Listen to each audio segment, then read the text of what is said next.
ফিফার আর্থিক নিষেধাজ্ঞা সরে যাওয়ার পর নতুন অর্থ বছরের বাজেট পাশ করল বাংলাদেশ ফুটবল ফেডারেশন। নির্বাহী কমিটি সভায় প্রায় ২৫ কোটি টাকার বাজেট প্রস্তাবনা দেওয়া হয়।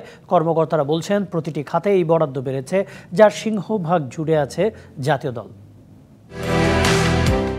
বাংলাদেশ ফুটবলের সাম্প্রতিক সময়ে এসেছে একাধিক সুখবর। হামজা চৌধুরীর আগমনে নতুন করে স্বপ্ন বাঁধছে দেশের ফুটবল প্রেমীরা। একই সাথে জাতীয় দলের জন্য এসেছে বড় স্পন্সর। তবে তার আগেই দেশের ফুটবল সুখবর পেয়েছিল ফিফার কাছ থেকে। বিগত কমিটির আর্থিক অনিয়মের কারণে বাফুফেকে দেয়া আর্থিক নিষেধাজ্ঞা তুলে নেয় ফিফা। এরপর গতিশীল হতে শুরু করেছে ফুটবল ফেডারেশনের অভ্যন্তরীণ আর্থিক কার্যক্রম। আর্থিক অনিশ্চয়তার কারণেই সংশয় ছিল ফেডারেশনের নতুন অর্থ বছরের বাজেট নিয়ে। নিষেধাজ্ঞা সরে যাওয়ার পর বাজেট চূড়ান্ত করতে জরুরি নির্বাহী সভা ডাকেন বাফুফে সভাপতি তাবিথা ওয়াল।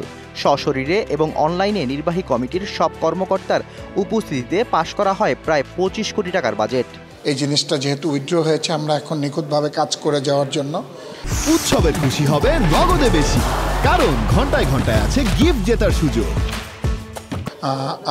ফিফা থেকে যে সহযোগিতা পাবো সেটার জন্য আমরা প্রেসিডেন্টকে প্রথমেই ধন্যবাদ জানিয়েছি। ২০২৫-এর যে বাজেট, আমাদের যে বাজেটটা ছিল, আজকে সেই বাজেটটা আমাদের পাশ করা হয়েছে। আর্থিক নিশ্চয়তা পাওয়ায় এবার বাড়ছে আর্থিক বরাদ্দ। বাজেটের সিংহভাগ জুড়ে রয়েছে জাতীয় দল সংক্রান্ত ব্যয়। একই সাথে প্রস্তুতি নেওয়া হচ্ছে স্কুল ফুটবল আয়োজনের। আমাদের স্কুল ফুটবলটা আগামী কয়েক দিনের মধ্যেই শুরু হচ্ছে। আমরা বাজেটটা সব ক্ষেত্রে আমরা প্রাধান্য দিয়েছি। আর আমরা এখন স্বচ্ছভাবে যাতে কাজ করতে পারি এবং আমাদের ফিফার যে এখানে লোক আছে সবাই তদারক করবে। বিশ্বকাপ বাছাই ম্যাচের আগে ইতালি প্রবাসী ফাহমিদুলের দল থেকে বাদ পড়া নিয়ে জল ঘোলা হলেও তা নিয়ে আলোচনা হয়নি বাফুফের নির্বাহী সভায়। Shahriar Hossain, DBC news, Dhaka.